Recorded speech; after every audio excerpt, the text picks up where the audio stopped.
Welcome back, everybody. Ladies and gentlemen, my next guest is a Peabody Award-winning writer and director whose films include The Devil's Advocate, The Bourne Identity, and Michael Clayton. He is also the creator and executive producer of Star Wars series Andor. Surrender. I can't speak right now. I was in Gorman yesterday. I saw everything in the plaza. I've made my statement. No, we need to speak. I have friends everywhere. Please welcome to The Late Show, Tony Gilroy.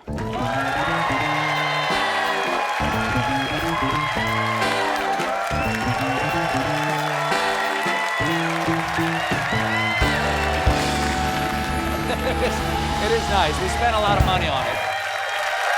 Okay. There you go. Oh my God. Hey, good to see you, Tony. What a trip. Always nice to see you. Yep. You know, I'm such an enormous fan of Andor and your work in general, but Andor, that I was really happy to interview both you and Diego Luna, who plays Cassian Andor, for those who don't know, at a Star Wars event, you know, about a month ago, and you did the nicest thing. You everybody should send a thank you note, but you sent me a thank you note in Elvish, and I think that means we're melon now, and thank you for that. I understand you brought me a little present here. I did, man. You know, I have friends everywhere is kind of the code word in the for people to identify their. It's a spy thing. So. Okay, sure. People have started printing these shirts. I don't think it's official. It's probably bootleg, but. Okay, so. You're in, man. We are engaging. Wait a second. You just made me an accomplice in copyright infringement against Disney. You know, I think there's enough else going on that you can. All right, yeah. I don't know. All right. What a news day, man. It was kind of fun, you know? I just want to say I got here and it was an hour before and the story just broke and I knew that you guys your writers are incredible, man. They and are. An hour. Yeah.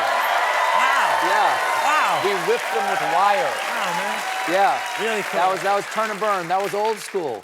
So, as I said, I'm a huge fan of Andor. I didn't actually know you wrote it, by the way. I don't know if I ever told you this. When the first season came out, I wasn't looking at the credits because I got to it late, so I was just going from 1 to 1. It was like streaming 1 to 1. And the very last episode just goes Tony Gilroy. And I went, of course. It's the Michael Clayton guy. Of course I love this. Yeah, because he's doing Star Wars now. He is. That makes so much sense. Yeah. But here's the thing is that you did this amazing thing is that you've got this show that is loved by, you know, the Star Wars diehards, but also attracts sort of the people who are Star Wars averse, who aren't that into it. That's a neat trick. Well, how'd you do that? we've really been trying to work that. I mean, that other audience was there for us right away. But it's been a mixed bag trying to get that other audience to watch the show. There are people that don't watch the Star Wars. I mean, the show is made by half the people that make the show are, you know, Star Wars nerds and that's a broad spectrum. And the other half of the show is made by people that I really had to spend a half an hour convincing them that it would be okay and they could come on Star Wars because they didn't want to. And the audience is kind of like that. I think we've turned the corner on that, but that's been our big.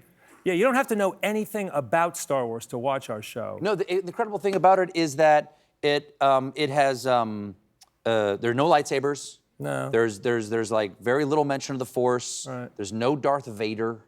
And yet you get all the enjoyment of the alien worlds and the different societies and the stakes of the Star Wars universe, because it's all leading up to Rogue One and spoiler, Death Star. But it could easily not be a Star Wars story at the same time. When I came on in the very beginning, I had, you know, before I signed on, you have to think of the Star Wars as sort of the Roman Catholic Church, and there's a Vatican, and there's a Curia, and there's people that are experts. And I called out, there's a guy who's out there, Pablo Hidalgo, and I said, how many people in that galaxy of all the billions of beings, how many know about the Force? Well, nobody. How many have ever seen a lightsaber? Well, probably very few. How many people know the royal family that you've been making the movies about? Nobody. So it's like it was a wide open canvas. 5.5 years to write? Yeah, I've been on this for a long time. And Andor was how long ago did you write? Maybe in Rogue. Yeah, I'm sorry, Rogue One? Rogue One was 10. There was a gap in between. Okay, but still 10 years of your life. Yeah. On this one thing. And this is, what did it feel like to write like the final page of Andor? Oh my God. The final, oh. I mean, if you had asked me a year beforehand, I would have said, some point in March, my life is gonna change. That was an epic change in my life. When I didn't have, you have to think of it like a dairy farm, really. It's like, if you know anybody who worked on a dairy farm, you gotta milk cows twice a day. You can't miss it. Doesn't matter if your leg is broken or if you're sick. You have to go to the barn and do it. And the show was like that for me. I had to keep feeding the show every single day. And 2,500 people in Pinewood, and wow. Big epic thing. And you can't get sick. You can't mess up. Let me follow that dairy metaphor for just a second dear. here. So you're milking the cows every day. What's the ratio of milk to how much you're serving the public? Like how much the amount of work generate? that I do beforehand that gets there is probably a really.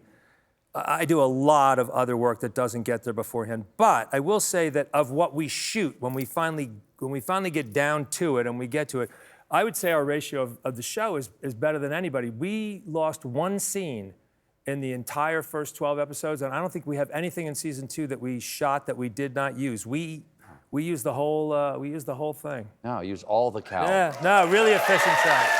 That's a lot of cheese.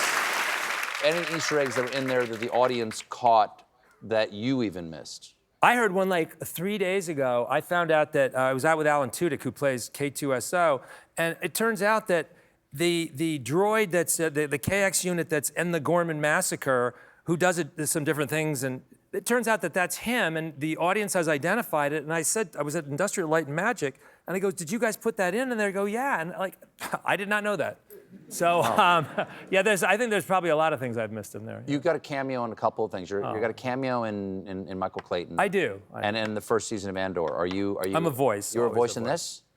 In Rogue One, we were shooting something, and you have to do lines to feed actors, and so I did this really melodramatic dispatcher on the tarmac of Yavin. Can you give me a taste? Give me a little taste. Oh, Rogue One, there is no Rogue One. You know, one of those kind of things. Oh, you're the guy who actually says, are you the guy who goes like, what's your call sign? Yes. Wow. And it was like, and I was always going to be replaced, and I was told it was going to be replaced. My brother is the grand poobah of all things editorial, and I get to the mix, and no, we're leaving it. We like it. We don't want to do anything else. And everybody likes it, but it'll be fine. So then when we come back, we're trying to have consistency because we're walking into Rogue One. Yes. You got to do it again. Well, Tony, good to see you. All right. Thanks is that so okay? much. All right. That's it. I thought so. Andor is streaming now on Disney+. Tony Gilroy, everybody. We'll be right back with a performance by Cynthia Erivo.